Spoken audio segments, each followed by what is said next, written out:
Stocks and shares का बड़ा interest आया और 17 साल की उम्र में 32 लाख रुपए का लॉस किया। By the time I was 19 मैंने उसका डबल रिकवरी कर ली। पिताजी टेंशन में, मुझे एक दिन बुलाया, बोला ये तेरे पास इतने पैसे कहां से आ रहे हैं, तू कोई गलत काम तो नहीं कर रहा है?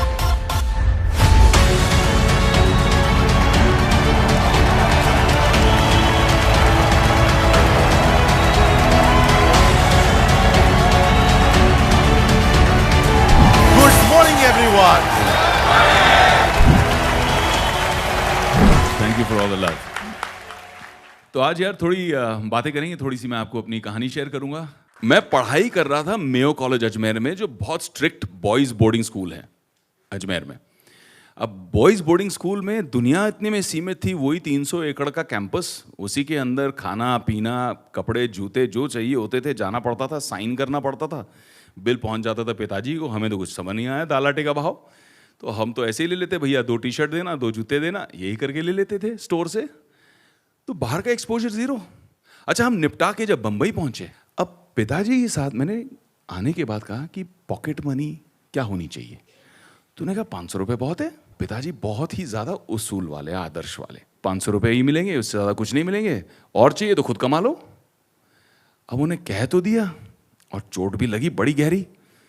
पहले का बस से जाओ कह रहे हैं, ट्रेन से जाओ कह रहे हैं, फिर उसके ऊपर बोलते हैं 500 रुपये मिलेंगे और कुछ। मैंने कहा 500 रुपये भी आप ही रख लो, नहीं चाहिए। बड़े एटीट्यूड में पंजाबी स्टाइल में दिल बड़ा करके बोल के आ गया मैं। अब हालत ख़राब, अगले सुबह कैसे पहुंचूंगा कॉलेज। एक आध दिन तो किसी दोस्त से पूछ लिया, भैया लिफ्ट दे दे, ये कर दे वो कर दे। रोज़ का मैनेजमेंट कैसे होगा भैया। चल के जाना पड़ा मुझे भाई, मेरे यहाँ से घर से चल के जाना पड़ा। रियल फाका जिसको कहते हैं, बिल्कुल जेब में कुछ नहीं। अब ऐसे में एक अपॉर्चुनिटी आई, किसी ने शो पे देखा, एक रेडियो प्लेज जो क्रिएट करती थी, उन्होंने कहा कि आपकी आवाज़ बहुत अच्छी है, आप एक्सप्रेशन बहुत अच्छा करते हो, आप रेडियो प्लेस करोगे क्या। मैंने कहा हाँ ज़रूर करेंगे। रेडियो प्लेस करने पहुंच गए, वहाँ किसी ने पूछा आप जिंगल्स करोगे, रेडियो के एड्स करोगे, तो मैंने कहा हाँ कर लेंगे। फिर किसी ने वहाँ से पूछा बड़ी अंग्रेज़ी फिल्में और सीरीज़ हिंदुस्तान आ रही हैं, आप उसकी हिंदी में डबिंग कर लोगे। मैंने कहा हाँ कर लेंगे। ये जो जिसने ये कहा उनका नाम था रॉनी स्क्रू वाला, जिन्होंने आगे चल के यूटीवी बनाई। और यूटीवी एक छोटी सी जगह होती थी जहाँ हम जाया करते थे, बेसमेंट के अंदर एक छोटा सा डबिंग स्टूडियो हुआ करता था। और जितनी आपकी पिक्चरें हैं जुरासिक पार्क से लेके देखो देखो बड़ी चिपकली, वो सारा हम जाके वहाँ पे हिंदी में डबिंग करते थे।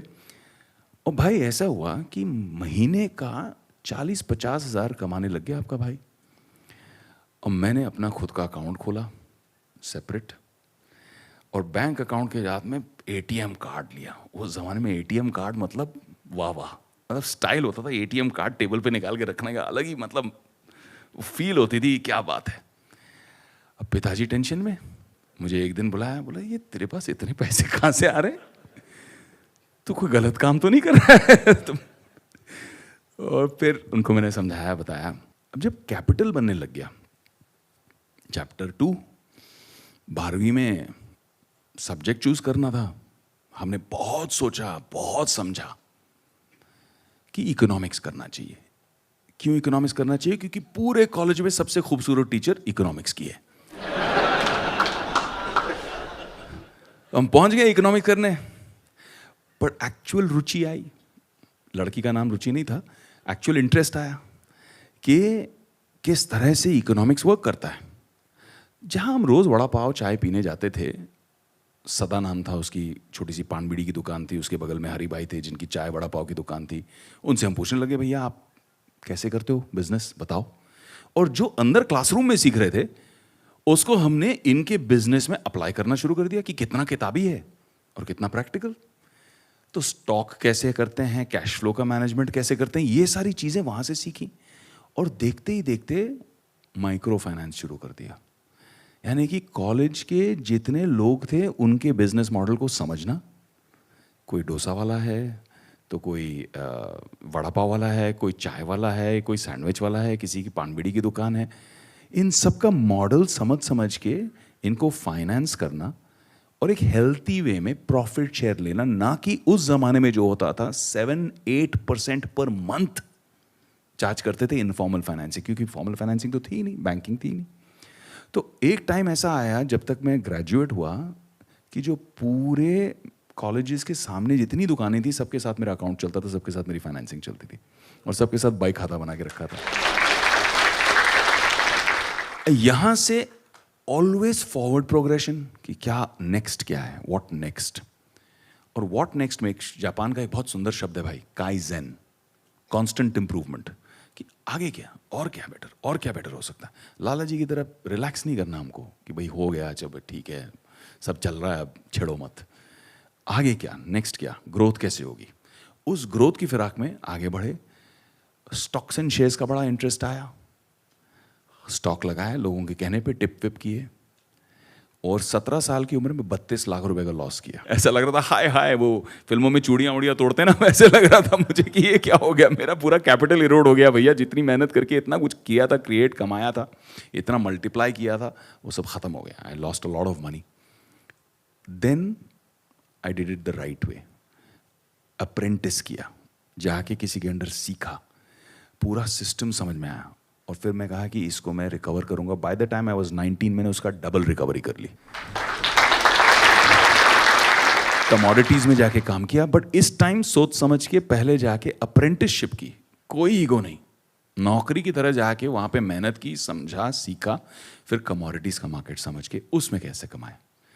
उसके बाद 19-20 साल की उम्र में I set up my first technology company और 19-20 साल की उम्र में मैंने ऑलमोस्ट 12 करोड़ रुपए रेज किए। तो ग्रोथ इस तरह से हुई लाइफ में। तो फाइनली मैं ये कहना चाहूँगा आप लोगों को कि my personal experience has taught me, और मैं हमेशा अच्छे लोगों से, बड़े लोगों से, जो आप बड़ा बिजनेस में भी करते हो, बिलियनर प्रोफेसर्स को लेके आते हो, तो मेरे लिए भी कुछ लाइफ के ऐसे अच्छे बिलियनर प्रोफेसर्स बन गए हैं जो कुछ समय देते हैं और उनका समय बहुमूल्य है मेरे लिए। मैं अभी रिसेंटली मुकेश भाई अंबानी से मिला और जब भी उनसे मिलता हूं तो वो हमेशा कुछ ऐसी बात करते हैं जिसका कोई इल्म ही नहीं है मुझे, कोई नई टेक्नोलॉजी, कोई नया फ्यूचर। जिस आदमी के पास इतना स्टेडी बिजनेस चल रहा है, इतना सॉलिड एनर्जी का बिजनेस है, टेलीकॉम का बिजनेस है, वो आगे ऑलरेडी सोच रहे हैं what next for the group, what next for the company, what's the future, what's the next technology. इस तरह का एक्सपोजर मिलना बहुत अच्छा है। तो अंत में यही कहना चाहूँगा मेरे भाई कि मैंने लाइफ में कुछ उसूल अपने भी रखे हैं। जब भी पैसा कमाया तो उस पैसे का कोई अच्छा काम ज़रूर किया, ये लॉस नहीं है आपका। तो बिजनेस तो बड़ा करो ही, क्योंकि हम धंधा तो सब कर लेते हैं, बट आई थिंक जो डॉक्टर विवेक बिंद्रा कर रहे हैं, जो बड़ा बिजनेस की टीम कर रही है, वो लोगों को धंधा से बिजनेस तक लेके जा रही है। बहुत फर्क है। धंधा सब कर लेते हैं, गल्ले पे बैठ के कोई भी धंधा कर सकता है, बट धंधा को बिजनेस बनाना वो बहुत बड़ी बात है। And that's why I support you, I believe you. Because आप जब धंधा को बिजनेस करोगे, 1 लाख लोग जब धंधा से बिजनेस में ट्रांसफर करेंगे तो बिजनेस की ग्रोथ होगी, बिजनेस की ग्रोथ से एम्प्लॉयमेंट जनरेशन होगी, लोगों के घर बसेंगे, खाना मिलेगा लोगों को।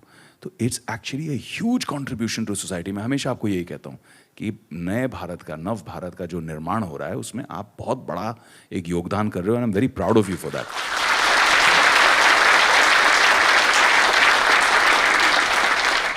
I have a question from you. मैं ये जानना चाहूँगा और सब ये जानना चाहेंगे, फ़ायदा होगा कि आप एक स्टार्टअप को मेंटर करने से पहले, उसमें इन्वेस्ट करने से पहले, उसमें अपना समय देने से पहले, उसको बड़ा करने का डिसीजन लेने से पहले, आप what all do you see? क्या 5-7 चीज़ों का ध्यान रखते हैं कि यार ये अगर कंपनी में होगा तो मैं उसमें आने को तैयार हूँ और उसको बड़ा करूँगा? बहुत बहुत बढ़िया सवाल है। तो कोई भी बिजनेस, चाहे वो स्टार्टअप कंपनीज हो, चाहे वो ट्रेडिशनल फैमिली ओन्ड बिजनेसेस हों जो 2 साल, 3 जनरेशन, 4 जनरेशन चलते आई हैं, जिनको हम पब्लिक ले गए हैं, IPO ले गए हैं, कोई भी बिजनेसेस में कुछ चीज़ें मेरे लिए बहुत मायने रखती हैं। फर्स्ट कट, तह तक जाना तो बाद में होता ही है, हर चीज़ की आप डिटेल्स देखते हैं, आप अकाउंट्स देखते हैं, एनालिसिस करते हैं, बट जो इनिशियल चीज़ें हैं, जो इमीडिएट इंपॉर्टेंट चीज़ें हैं, फर्स्ट कट, सुपरफिशियल लेवल पे, पहला और सबसे अहम, फाउंडर कौन है, बिजनेस चला कौन रहा है, उसका माइंडसेट क्या है, उसकी स्टेबिलिटी क्या है, उसका बिहेवियर कैसा है, समझने की कोशिश करते हैं। क्योंकि जब आपसे कोई मिलता है बिजनेस के लिए तो वो आपका बेस्ट बिहेवियर ही प्रेजेंट करता है, लेकिन उसके बारे में लोग क्या कहते हैं, मार्केट क्या कहता है, सप्लायर्स क्या कहते हैं, उसके वेंडर्स क्या कहते हैं, हम उसकी पहले एनालिसिस निकाल लेते हैं कि how is his credibility, mindset कैसा है। तो first most important thing is आप अपने बिजनेस के खुद ब्रांड एम्बेसडर हो, यू आर दैट बिजनेस। तो आपको वो ईथॉस, वो माइंडसेट उसमें सिर्फ धंधे में नहीं, अपने आप में भी मेंटेन करना है। इसीलिए आज टाटा ग्रुप की इतनी रिस्पेक्ट बनी रहती है, जबकि इतने सारे ऐसी फैमिली ओन्ड कंपनीज हैं भाई जो सेकेंड जनरेशन थर्ड जनरेशन तक खत्म हो जाती हैं, फिनिश हो जाती हैं, बट इन्होंने एक इथॉस मेंटेन रखा। तो first thing is the founder और the owner. Second thing is the environment. क्या ये सनराइज सेक्टर है या सनसेट? क्या इसके अंदर ग्रोथ पोटेंशियल है या नहीं? आप मेरे पास आओगे इंटरनल कंबशन इंजन रिलेटेड कोई बिजनेस लेके, मैं बोलूँगा नो, क्योंकि मुझे पता है कि आज धंधा है लेकिन डिप्लीटिंग है, डाउन जा रहा है ये। सनराइज क्या होगा, आप ईवी लेके आओगे, मैं बोलूँगा okay I am interested, because electric vehicles में पोटेंशियल अब बढ़ रहा है। सो you look eight whether the environment is right और नॉट।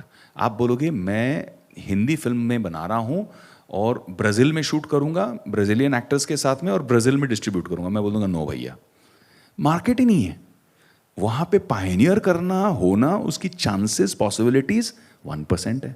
मैं वो 1% पे अपने इन्वेस्टर्स का रिस्क क्यों लूँगा? I will not put my name, my brand, my money, my investors money. So you look at the environment, that's the second thing. Founder, manager, founder, owner. Second, environment. The third is what are you solving?